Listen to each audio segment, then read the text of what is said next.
Somewhere in your company, there's a room where your name comes up or doesn't. You will never be in that room. And a surprising amount of your career depends on who is in there speaking for you. Because promotions, succession plans, high visibility assignments, leadership opportunities, those decisions rarely happen based on the work sitting in front of your manager. They happen through conversations. Someone says your name, someone describes what you've done, someone says she's ready, or he's the person I'd put on that. Or maybe someone asks, what about them? And the room goes quiet because nobody knows enough about you to answer. That is what exposure is really about. Not being popular, not sucking up, not turning yourself into a personal brand. Is making sure that the people who influence your career actually know what you can do. Okay, let me demystify something that employees almost never get to see. In a lot of companies, leaders periodically sit down to talk about talent. The process might be called calibration, talent review, succession planning, performance review, 9-box. Different companies use different language, but the conversation often looks something like this. A group of leaders is reviewing a team or an organization. Your manager may be there. Their manager may be there. HR may be there. Other senior leaders who have worked with you or sometimes have barely interacted with you may also be in the room, and your name comes up. They talk about your performance, your potential, your readiness for the next role, your strengths, the gaps they think you still have, whether you're somebody they want to retain, whether you're somebody they would trust with something bigger. And here's the part that employees often misunderstand. Your work does not walk into that room by itself. People carry it in.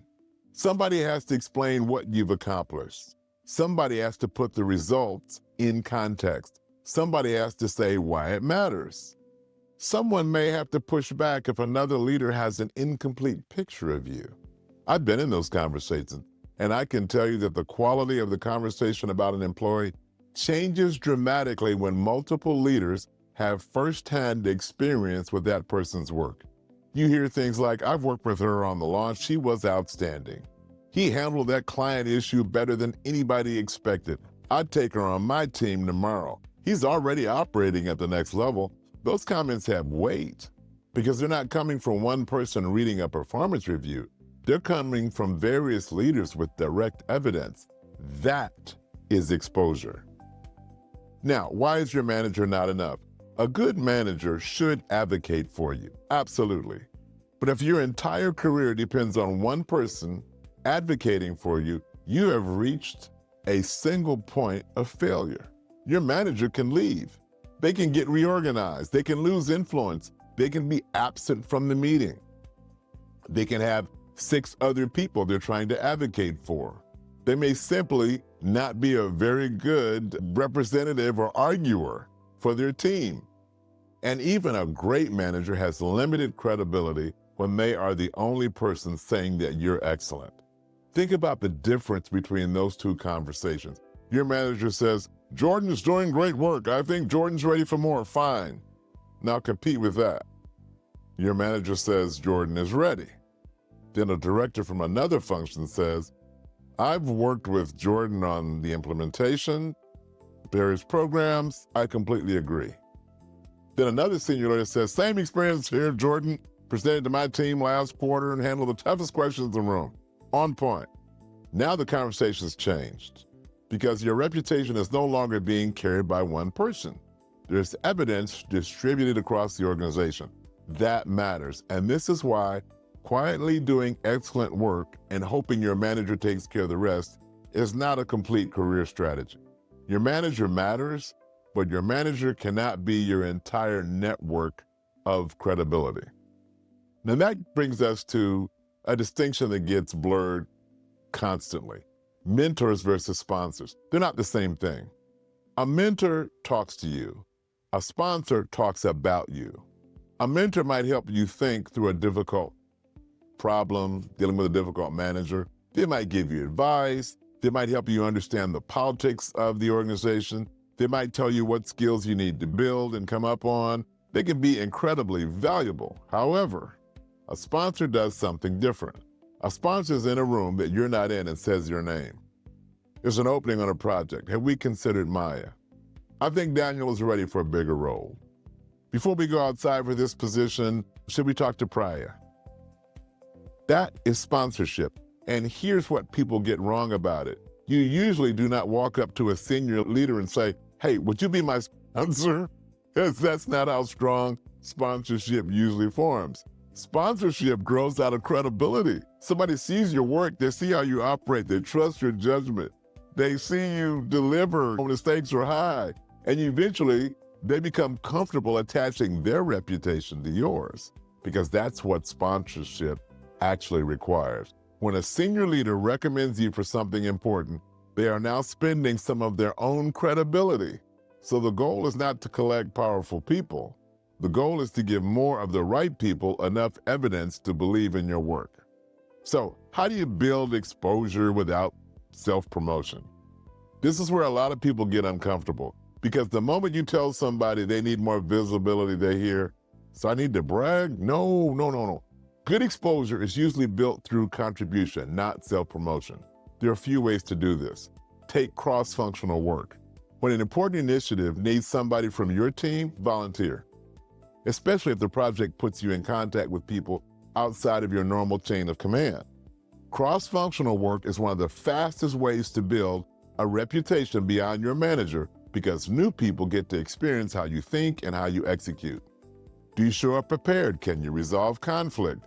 Can you simply explain something better? Do you follow through? That creates reputational evidence. Present your own work. That sounds small, but it matters. If you did the analysis and you built the recommendation, ran the project, or solved the problem, look for opportunities to be the person explaining it. Too often, somebody does outstanding work and then hands the slides to their manager. The manager gets the exposure. The employee gets to thank you. Now, you don't need to grab the microphone every time, but when it makes sense, say, I'm happy to walk the group through the findings.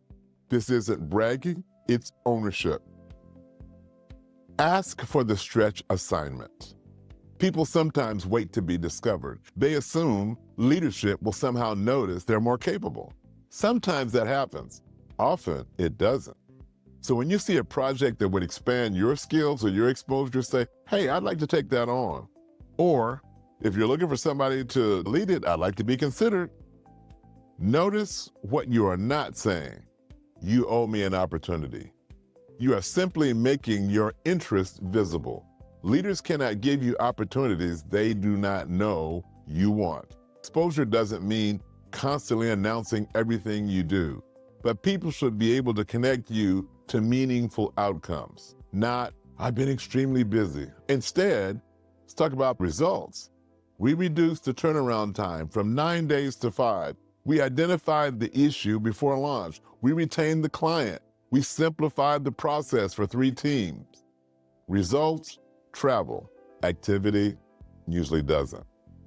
Now, here's the exercise that I want you to do after this video. I want you to think about your organization. Now, write down the names of 3 people who are roughly 2 levels above you, not your direct manager. People with enough influence, they could potentially be in a conversation about talent, opportunities, succession planning, staffing, or promotions. Now, ask yourself, if my name came up tomorrow, could each of these people describe my work? Could they actually say something credible about what you do well? Write down the 3 names. If you can do that easily, good. Now, ask whether those 3 people know you for the kind of work you want to do next. That distinction matters. Maybe people know you as the person who rescues every broken spreadsheet. That's exposure. But if you want to run a business unit someday, then that might not be the exposure that you need. Your reputation should eventually point toward your direction of travel. And if you cannot come up with 3 names, that's not a reason to panic. That is your assignment. You now know what to work on, not network more, not be more visible, something much more concrete.